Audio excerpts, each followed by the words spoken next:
Welcome back to a second chance. My name is Philip Jones, kidney transplant recipient.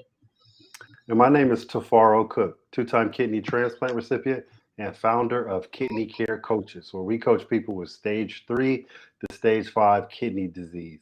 If you or you know someone who has kidney disease challenges and needs to be coached with the challenges, hit us up at kidneycarecoaches.com. Awesome, awesome. Well, today we have a special show for you all. A very a nutritional presentation by Jessica. You've seen Jessica before on our conferences and things of that nature. But for the people who don't know who you are, Jessica, go ahead and reintroduce yourself, please. Yeah, my name is Jessica Hrdlicka. I'm a registered dietitian. I'm also a certified diabetes care education specialist.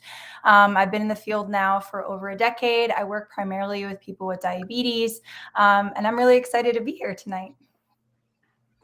Thank you. We're glad Appreciate to your have you. time. And so the floor is yours. Take it over. Okay. It's not gonna come straight in. It's gonna pop up on mine first, and I'll bring it in.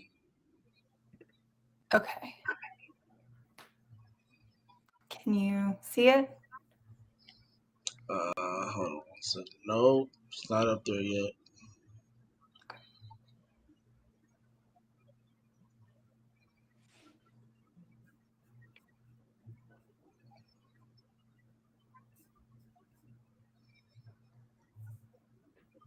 You want me to try again? Yeah, please. Okay, let me see.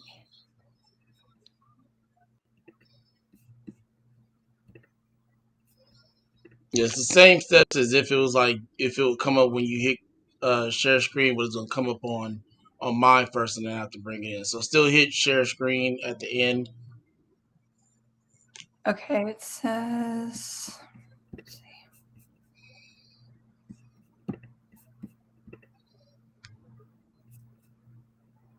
It says please update system permissions to allow screen recording. Let's see. Well, if you want, you can send it to me, and I'll bring it up for you. Mr. Oh Cook, wait, if you did this want to work? take over for a second. Oh, here it is. It just Did it came work? in. Hold on. Yep. Okay.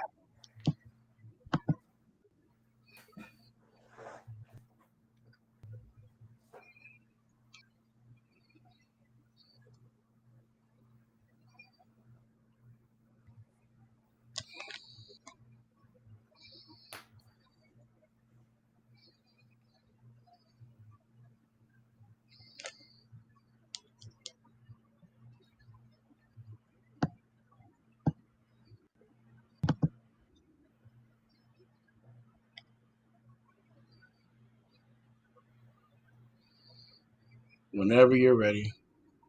Okay, great.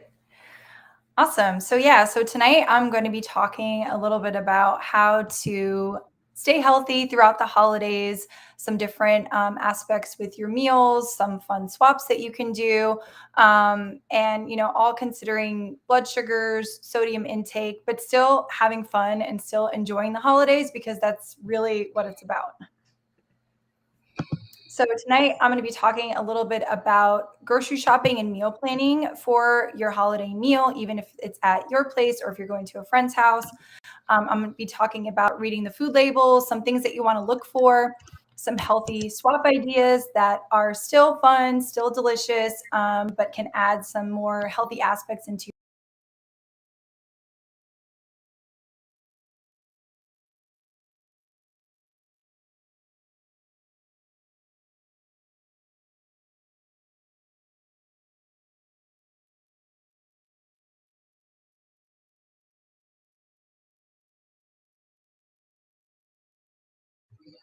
Did she freeze on your Mr. Cook?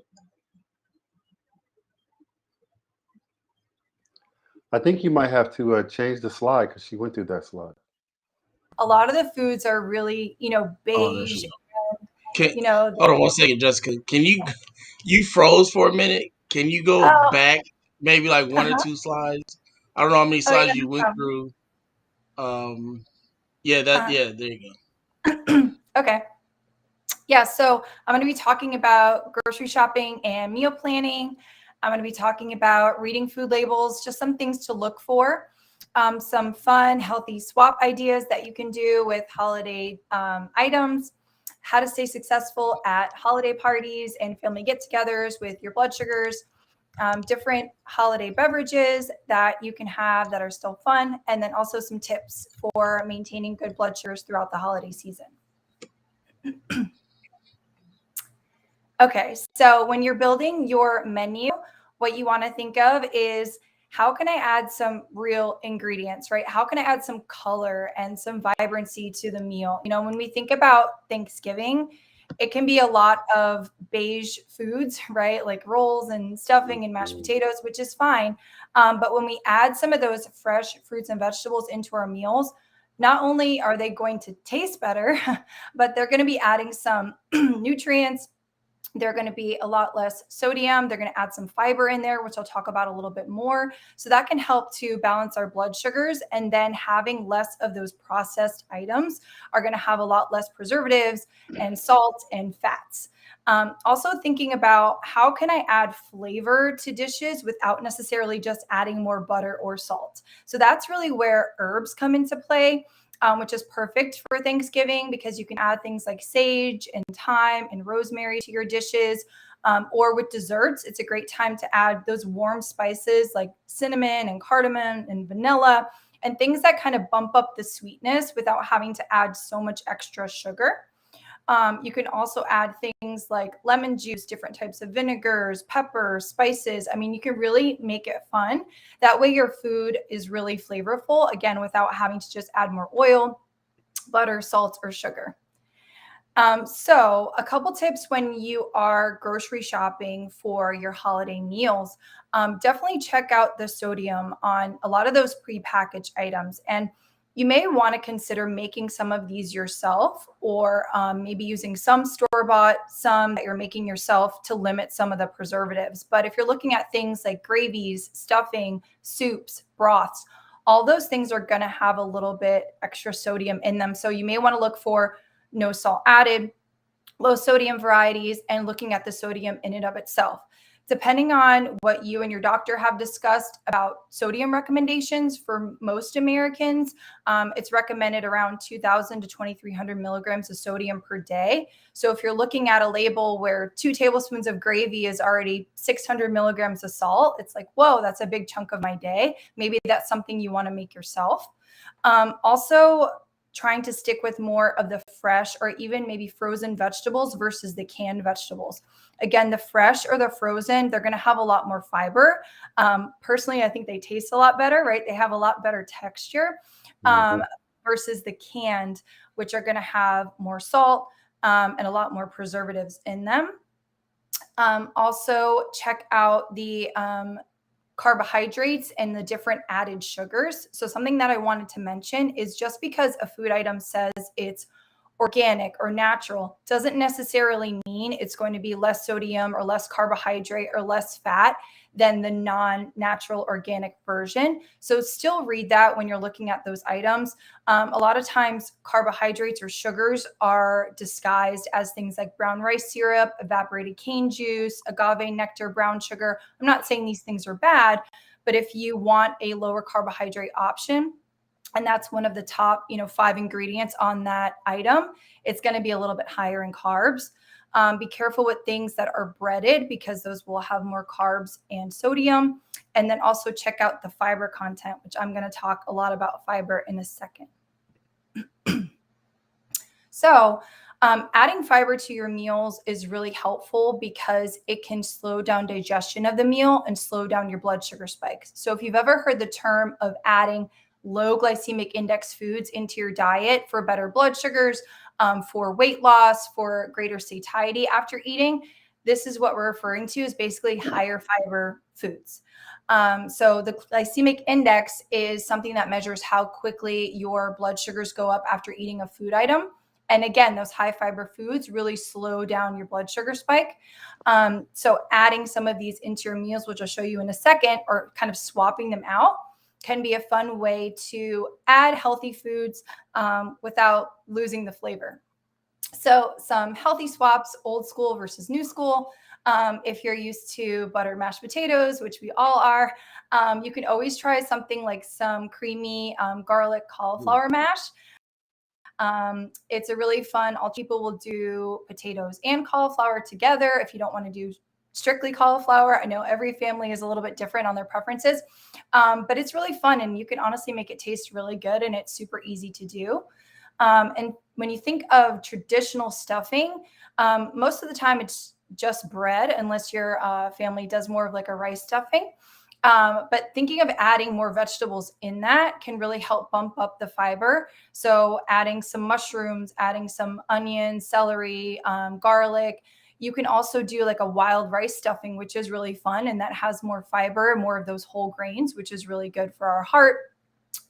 Thinking about sweet potato casserole, it can have a lot of sugar in it. And, sometimes I don't know about you all, but looking at some of the recipes that my grandma used to make or my mom used to make, I'm like, wow, these have a lot of sugar. I don't know if I need to add this much sugar to get that sweetness. So maybe Right. looking at, maybe I can dial it back, use a little Hmm. bit less. Can I use a little bit more spices in there to kind of bump up the flavor versus just adding tons of extra sugar or butter? Things even like apple pie, you can make it with, they have now these like almond crust or like pecan crust. You can make them from scratch too, but it is fun because it doesn't have all the flour and the salt in the pie dough.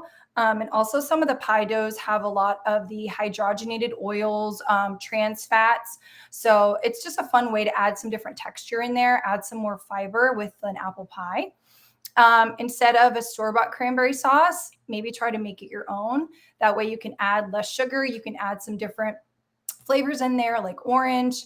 And instead of the traditional green bean casserole, maybe going with fresh green beans or fresh mushrooms, just kind of bumping up that fiber. And a lot of times you may notice you enjoy the taste even more. Instead of, just a straight pecan pie, which has a lot of corn syrup in it if you've ever made it Hmm. from scratch. Maybe adding some fruit in there, make it like half apple, half pecan pie. My favorite that we do in my house all the time with mac and cheese, we'll add like cauliflower in there or broccoli, or we'll make butternut squash kind of sauce with the cheese. And it's really delicious. And you still get the flavor of the mac and cheese, but then it's a fun way to add veggies with different soups. Instead of doing more of those creamy soups or those canned soups, maybe sticking with something that's more brothy, something homemade, or maybe using a salad if your family enjoys that. And then a fun one to play around with is, instead of sour cream, using Greek yogurt. I do that a lot Hmm. for condiments, but you can also bake with it, especially if you like doing like homemade cheesecakes and stuff. That's really fun. Sugar, there are some good substitutes. I know everybody's different with their preferences, but maybe try reducing the sugar. There are things like monk fruit or stevia, which some people enjoy, or even if you use half and half, some brands kind of have half and half. So if you would like the flavor, that can be a fun way to have something without all the extra carbs. And then think about your appetizers too, or you can always offer to bring healthy appetizers to someone's house as well. So instead of having the traditional like cheese and crackers and a lot of breads, maybe having a veggie tray, maybe having like some shrimp cocktail, some different kind of nuts, just things that add more fiber, have more protein, which is really good to help limit those blood sugar spikes, but still just as delicious. And then again, like I said, maybe thinking about some of the sauces, can I make them homemade versus some of those store-bought sauces? So when we're thinking about blood sugars in particular, which is good for everybody, not even if you just have prediabetes or type 2 diabetes. But again, thinking about what can I start the meal with that's going to help me feel full. That's going to help kind of slow down my blood sugar spikes from all those delicious carbs that you're going to have later. So again, having some like olives, you can always have cheese, some veggies, nuts, things that aren't going to raise your blood sugar right away before you even get to the meal. And then definitely think about what vegetables can I have on my plate, or again, offering to bring vegetables to someone's house as well can be fun. So there's a lot of really yummy vegetables that come out in the fall. So different kind of squashes like acorn butternut squash, Brussels sprouts, green beans. In my house, we do kale salads a lot around the fall. It's just a fun way to add some green, some vibrancy to that dinner meal. And then trying to get some lean proteins on your plate is going to be really important too, to help you feel full, slow down your blood sugar spike. So depending on what your family likes, most people have turkey, chicken, something like that. And then remember to eat slowly and really enjoy the meal. I think sometimes we get so excited about all the different foods and we just want to eat it all really quickly, but then we kind of lose the satisfaction with the meal, or we might end up over because we're not really paying attention to our fullness cues as we go through the meal. So really take your time, enjoy it with your family. Everybody took a long time to make it. I want to rush through the meal. A couple things that I see, a lot of people will try to like skip meals during the day to save up for this one huge meal. And the problem with that is, again, you can get really, really hungry, and then you can end up overeating. You can eat really quickly, and then you're going to cause for this huge kind of blood sugar rise to happen, which doesn't really feel good, because then you feel really sleepy and tired after the meal, or you feel really dehydrated after the meal.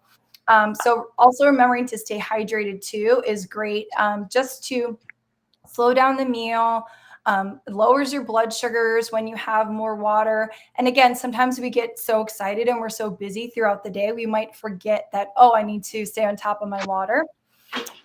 Again, trying to chew your foods slowly and remembering that after your first plate, it's going to take about 20 to 30 minutes for your stomach to realize, or for your brain to realize, that your stomach is full. So even if you think, oh, I'm going to go up and get more, give your body some time to digest, relax, see if you really need the second plate. Because you may find that if you do end up getting the second plate, you're kind of stuffed, and that's not a good feeling either. And then definitely be mindful of food pushers and kind of have an idea of a strategy for yourself. So I know there are a lot of people that are like, oh, you have to eat this. Oh, you have to try this. I made this. Can't you just eat some? Really kind of honoring your body and having those boundaries of, oh, I'm full, or, oh, I'm okay with everything that's on my plate right now, or, oh, I can try some later. Just having some things that in your back pocket, if you have friends or family members that are like that, or feel free to take home leftovers so you don't have to eat everything all in one sitting. And then with the beverages, I know there can be a lot of like punches and sodas and alcohol, whatever you and your family enjoy. So just being mindful of how those things are going to affect your blood sugar and your body. Specifically with alcohol, it's really important that you make sure your blood sugars are under good control before consuming alcohol. It can actually lower your blood sugars later on. So it's something I would recommend testing your blood sugars that night if you have pre-diabetes or type 2 diabetes. But also thinking, what is in the drinks? What are in the punches? How is this going to impact my blood sugars? And don't hesitate to ask somebody, is this sugar-free? Is this made with sugar? What kind of juice or punch are in this? And that will give you a good idea. I'm not saying you can never have any of those fun cocktails, but maybe you could mix it with some sparkling waters or some seltzer waters. There's a lot of great lower carb options too for drinks now, if that's something that you do enjoy. And just remember to drink responsibly, drink a lot of water, and try to have that water in between cocktails, because too much alcohol at once can definitely be dangerous for our blood sugars. And a lot of alcohol actually can make you more hungry. So sometimes we end up eating more without even realizing it. So again, some tips for better blood sugars. A thing that I talk to all of my patients about is moving your body the day of the holiday. And I know, again, we're with family, we're with friends, it's busy, we got a lot going on, but getting in your morning walk, or playing football with some friends before dinner, or going for a walk after dinner. I have some patients that do that too. Just that movement that day is going to make you more sensitive to insulin. It's going to help you digest better. Most people just feel better when we're moving, right? So definitely think of what you can add that day, even if it's before all those festivities start to happen. And like I said, really balancing your plate with some kind of protein and vegetables. You'll notice that even if you do have a meal that has a little bit more carbs, you can still have blood sugars on holiday meals, even when you're eating different things that you don't normally eat, if you're trying to create that balance with the protein and the fiber. Checkers is really important. I know some people with the holidays, they're like, oh, I'll worry about it another day. But just keep an eye on it just for your safety, especially around any kind of medication use, and just to know where you're at. And then think about your carbs. Try to plan out, what I always ask my patients, what are your favorite things? Like, try to include those on your plate. You don't have to try everything if you don't like everything. Again, don't feel like you have to give in to trying everything because somebody made it. You can always save it for later. And again, really paying attention to, how am I feeling? Am I hungry?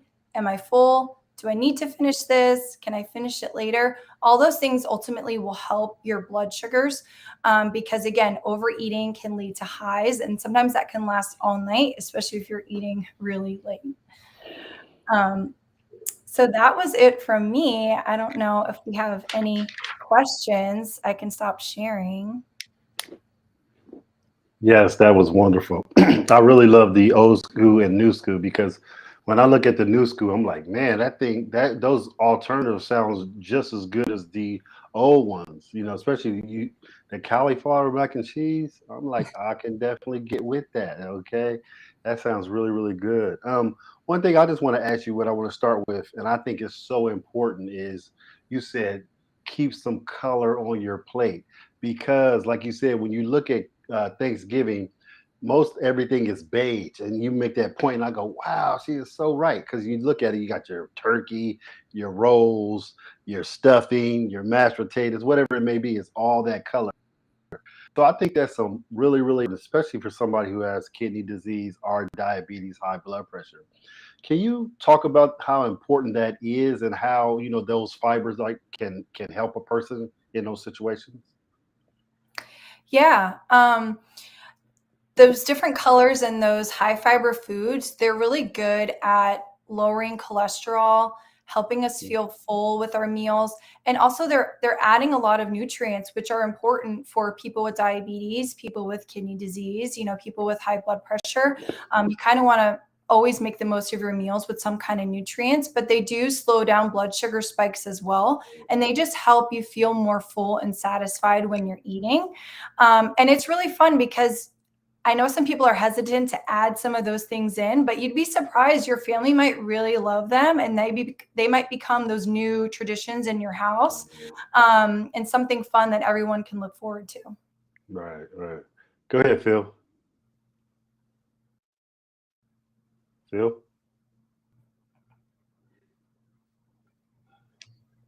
I was muted. go Sorry ahead. about that. Um, so my question for you is, what are your recommendations for substituting seasonings and sauces? Hmm. Um, Definitely with the seasonings, try to look for things that don't have any salt in them if you can. Some of those low sodium spices, or a lot of herbs don't have any spices in there. Just go ahead and double check the sodium content, especially on those pre-made seasoning salts, right? Those can have a lot of sodium in them. And then there are a decent amount of sauces that have lower sodium. It's just kind of looking through the different options at the grocery store. Again, kind of going back to thinking about how much sodium you get for the day, or how much of something you're going to have at one moment. um, Thinking of, okay, if I can find a sauce that's like under 100 milligrams of sodium per serving, or how much am I going to be using of this sauce, can be really helpful. There are some different websites online as well. I was looking last week. If I think of it, I can always send it to you guys to send to everyone watching. But they have a whole line of heart healthy sauces and condiments, even things like barbecue sauce and ketchup that are all low sodium, made for people that are concerned about their heart and their kidney health. Um, so maybe checking out some of those things and ordering some things to try, but definitely making some of those things yourself, especially gravy. That's going to probably be your best bet, because the store-bought gravy is going to have a lot more sodium than if you made it from scratch at home. Right. Another thing you mentioned, you said the frozen foods and the canned foods. What's your recommendation on the canned foods? Can the canned foods have more phosphorus also? And some kidney patients have to watch that also. Yeah, definitely. Some of the canned foods can have more phosphorus, sometimes even potassium they use as a preservative as well. So, definitely, I mean, now there's so many options for frozen Right. vegetables, and a lot of them don't have any seasoning added to them. They're just the vegetable. And like I said, a lot of people enjoy the texture of those even better because they're not as Right. kind of cooked down and mushy. But yes, absolutely. The sodium content, phosphorus, and potassium. So, yes, you can buy the no salt added vegetables in a can, but your best bet might be fresh or frozen. And one thing is, if you're not used to cooking a specific vegetable and you're not sure how to do it, I mean, we have YouTube and you can figure out right? I mean, and vegetables aren't that hard to cook. I think it's Right. just taking that time and learning. And you'd be surprised, fresh vegetables are super easy to prepare. Just learning the methodology, and YouTube's great because you can watch it. I agree with you. And like you said, the information is out there. And you'll be, and when you look at the alternatives you had, if you take a little bit of time, you'll be surprised how good these are. And you won't be feeling that overstuffed feeling that we have when we tend to eat so much. I just had to Mhm. say that. Go ahead, Phil. I apologize. You know me, I can talk forever. No, so not you Miss Cook just asked you about the vegetables and like frozen in a can. So now they have vegetables that come in a bag in a freezer section that you can put in the microwave. Do you recommend it still being made in a pot, or is it okay to put it in the microwave? I usually recommend if you're going to do them in the microwave, I would probably take them out of the bag and just put them in like a microwave safe container and kind of cover it, maybe steam it with a little bit of water, just because of some of the, heating up the plastics in the microwave isn't probably the best for those different preservatives and things that are, getting into our food. But they can still take the same amount of time when you put them in a microwave safe container, usually about 4 to 5 minutes, depending on what you're making. So, yeah, I mean, some of those options are good. And the grocery store too has a lot of fresh vegetables that are already cut, like green beans. They're already cleaned, already chopped. So, all you really have to do is the same kind of thing, just pop them and steam them in the microwave, or you can use a pot too. Okay. Phil, we're going to go to a commercial real quick and then we'll be right back. Thank you.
Okay, we have a question in in the chat from Mr. Gregory Jones, and this question goes out to Jessica. He says, "Do you know how long it takes for your body to digest a typical meal?"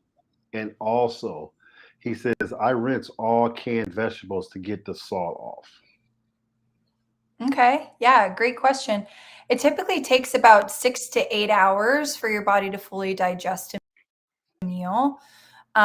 If you're about blood sugar wise, usually we'll see that rise like the highest about 1 to 2 hours after eating, and then about hour four, our blood sugars start to come back, unless it's a really high carb meal. And then, yeah, rinsing off the canned vegetables is a great idea. And you can also still use like a lower sodium item. You can also do that too if your family makes some kind of ham or like ham steak, getting some of the salt, soaking that out of there. Or again, with like potatoes, if you're trying to get rid of some of that potassium, soaking them overnight can be another trick to get some of that potassium out of the potatoes. But yeah, definitely rinsing it off helps. It still will have a little bit of sodium in there through osmosis in the vegetables, but it definitely helps. Jessica, what's your thoughts on fasting? Hmm. Yeah, I mean, I think fasting is definitely helpful.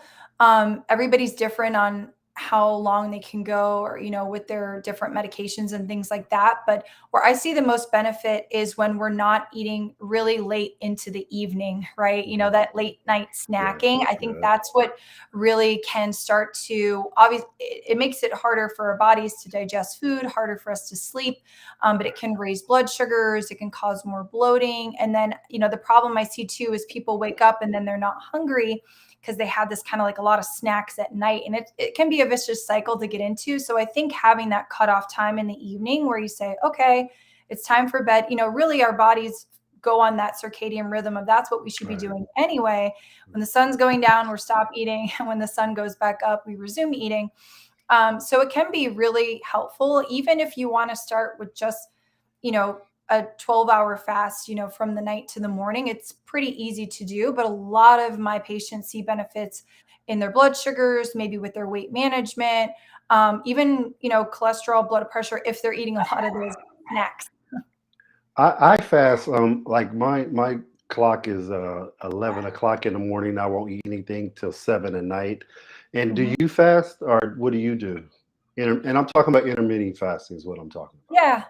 Yeah, I kind of listen to my body. And when I'm first hungry in the morning, it's usually anywhere from, yeah, like 10 to 11. And then I definitely don't, snack after dinner. But I think also, too, making sure that that last meal of the day is something that is going to keep you full, something that Right, has the fiber and the veggies, some kind of protein, something that's satisfying. That way you don't really need, to snack at night. right, right. Go ahead, Phil. You two are better than me because I wake up hungry. So it's That's like okay. That might be your body. eyes open. It's like, all right, what am I going to go eat? I'm hungry. So you mentioned having different kind of nuts and things like that with in appetizers. What kind of nuts would be good for somebody with a low potassium or low phosphorus diet? Yeah, it's tricky. There's some different seeds that are a little bit lower in potassium.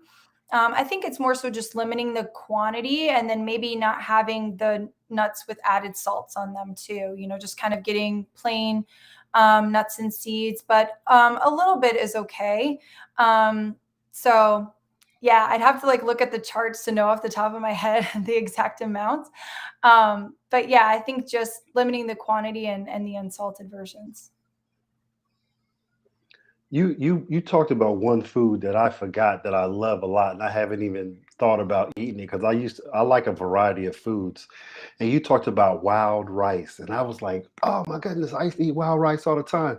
I'm gonna start putting it in my my food category because it's such a great food, and it's a good rice. It's fiberish and everything, and that's one that people forget, and it has really good flavor for a rice. So I Yeah. just wanted to make that statement. But let's talk about something that's very, very important. And you brought it up earlier is slowing down and chewing your food. And can you talk about the how important that is to your digestive system? We see a lot of people just gulp their food, and I'm like, Dad, did you enjoy it? And I'm looking at them like, gosh. And my dad was a stickler of eating really, really slow. And let's just let you elaborate on that. Go ahead. Yeah, well, that's awesome that if your dad taught you that or had that in the Yeah, house, because that's a great habit to get into. But yeah, yeah, when we're tending to eat really quickly, like you said, we're losing that pleasure and that enjoyment of the meal. And sometimes we end up snacking afterwards because we didn't have that connection with our food, which is really right, important. And I think too, sometimes even GI issues can happen when people are gulping down their food because it's a lot of air. You're not chewing your mm, food all the way. So if you're having like bloating or gas or cramping after eating, chewing your food can definitely help. But it really just adds more pleasure and helps you connect with your fullness, right? Because it does take a while for our brain to realize that our stomach is full. right. So when we're chewing and we're slowing down the meal, you'll start to notice those fullness cues coming in a little bit better, which is really helpful. So, like I said, you don't rush off and get a second food when maybe Right. your body was okay with the first plate of food. And it's just really important. We have so much, distracted eating now, and we're Yeah. eating different things. So, especially like a holiday, I mean, that's a time you want to hang out. You want to enjoy your family, your friends, talk, relax. You don't need to rush through the meal.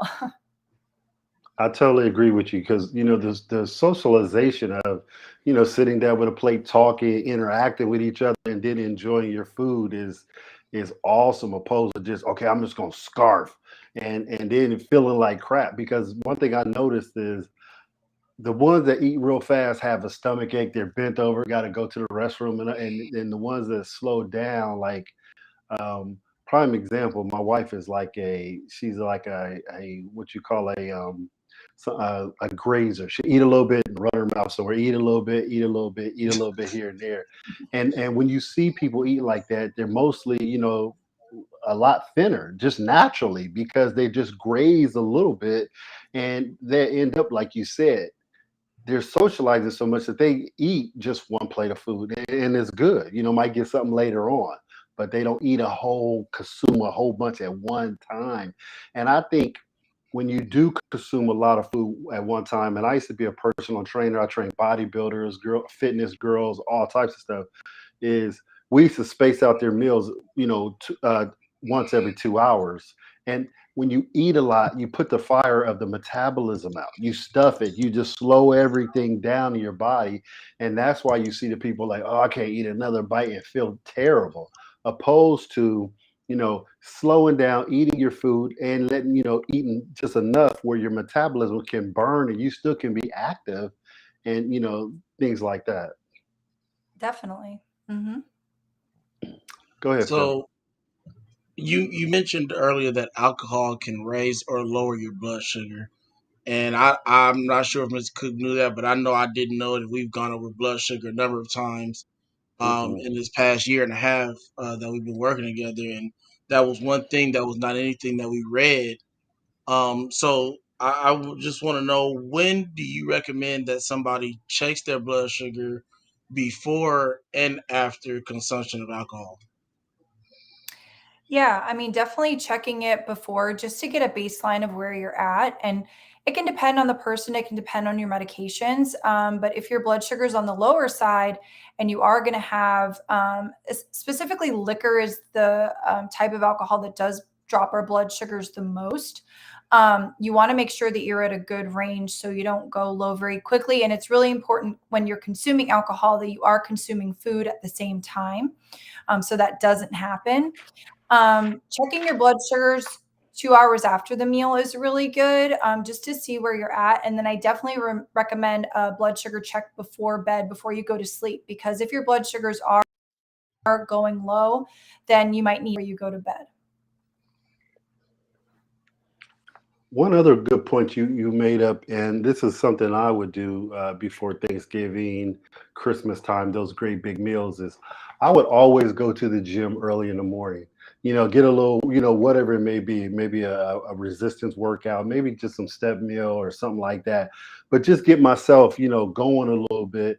And I don't know, maybe it helped me not feel so guilty of eating all the food I was going to eat. But one thing I noticed was my body always worked better and I could rebound the next day and just feel normal. So let's talk about that. Let's talk about the movement and how important that is. Yeah, it's really important because the longer we're sitting, the more our insulin resistance starts to build up. And especially for people with diabetes, they may notice their blood sugars going higher, especially if you're doing a lot of traveling around the holidays. That can be a lot of sitting. And then that in and of itself can make your blood sugars higher. So when you're moving your body, you're going to naturally become more sensitive to insulin, which means that the insulin that your body is creating is going to work better. And so, it can also help somewhat to control appetite levels, even though I think a lot of people think, okay, when you work out, you're going to be more and more hungry. But there's a lot of studies that show that appetite regulation is better when people are more Mhm. active and moving their bodies throughout the day. And like you said, you just kind of feel better. And it's a nice way if you are hanging out with family, go for a walk together, or like you said, go to the gym, play football, something fun. It can really make a big difference in how you feel. Great. So my question for you, and this is actually my last question that I have on my list of questions. Um, what does Jessica's plate look like on Thanksgiving or Christmas? Okay. Yeah. Well, one thing about me is I actually vegetarian, so I don't eat any kind of meat. So you're probably not going to find that on my plate. But we do have, we always have some kind of salad. We will have the appetizers, kind of like the things that I mentioned, like different veggies and things like that. But yeah, I mean, I really love mac and cheese. Last year for Thanksgiving, we made like spicy grits, which is really fun. My dad's from Louisiana, so we really enjoyed that. But yeah, we try to switch it up with different salads or Brussels sprouts or sweet potatoes, different things like that, which are really fun. And as we've added more veggies in every year, it's fun for the family too to try out different things. Yeah, I used to hate Brussels sprouts when I was younger because I think my mom just boiled them or whatever. But I love them on the grill now when somebody grills them with the garlic and Mhm. stuff, just like asparagus and stuff like that. I love that stuff when it's grilled. It gives it a whole new meaning of how it tastes. But the last question I have for you is, and we kind of talked about it, but I want to go a little bit more in depth of portion control. Paying attention to it and how important it is, and uh, talking about giving your body that time and that signal to let you know, oh, is it okay to get some more food? I can always take some home and enjoy it the next day. So let's talk about that a little bit. Hmm. Yeah, and I think portion control, it definitely takes practice if that's something that you're really trying to work on, because sometimes in the beginning it can feel a little bit uncomfortable. But the more you kind of check in mentally with how is my stomach feeling? How am I feeling? Am I feeling full? I think also, too, just looking at how much you're putting on your plate. I think sometimes we get so excited that we just put so much on our plate and then you feel compelled to eat it all. Really, if you start out with a smaller plate or just, normal portions, you're going to get a bite of everything. You're going to have everything. Um, but then you won't have that overstuffed feeling. And it's really fun with a lot of my patients. We just try to move them down to smaller plates and they start noticing, like, just like you mentioned before, I don't feel like, oh, my stomach hurts after eating. I don't feel like I need to take a nap after eating. I feel good. I feel like I can go do something and hang out and have fun. So it is really important with the portions feeling during the meal. And you can kind of just start by doing like the size of the palm of your hand with different portions if that helps you kind of eyeball it, or taking, one scoop instead of two, just to see how you feel with those meals. That's so important, man. Portion size, even to the point where like you said, one thing is really important where your favorite aunt might bring some food over, and she goes, "I want you to try this," and she tries it, and she throws it on your plate, and you try it, and we all ran into this. You'd be like, I ain't feeling that, and it's still on your plate. It's the last thing, and she's sitting there like, "Is it good?" You'd be like, "No." So you try to ease to the trash can, try to throw it away, or give it to the dog or something, you know. So if you got a small plate, she can only give you a little bit. Yeah. All right, man. I don't have any more questions. I just wanted to make that little silly statement. But thank you for your time, and thank you for the old school and new school, because I wrote some things down like, okay, I'm trying that. So that was really, really informative right there. Yeah, I'm like, because I'm that guy right there, definitely gonna try some of these new schools for sure. But go ahead, Phil, wrap it up, and thank you again, Jessica. We appreciate you. Yeah. Yeah, thank you, Jessica. Very informative. Definitely gonna go back and watch this before next Thursday because Hey. if I don't, I will be the one with 1,000 things on his plate on the first try. So I need to go back and take some notes and make it, imprint in my brain so I remember it. But again, thank you very much for your time. We appreciate you. You'll definitely be hearing from us again. We got other conference coming up in March, so we'll definitely be coming back to you for sure. So everybody have a great night. Everybody have a safe weekend, and we'll see you all on Sunday. Thank you. Bye, guys. Bye bye.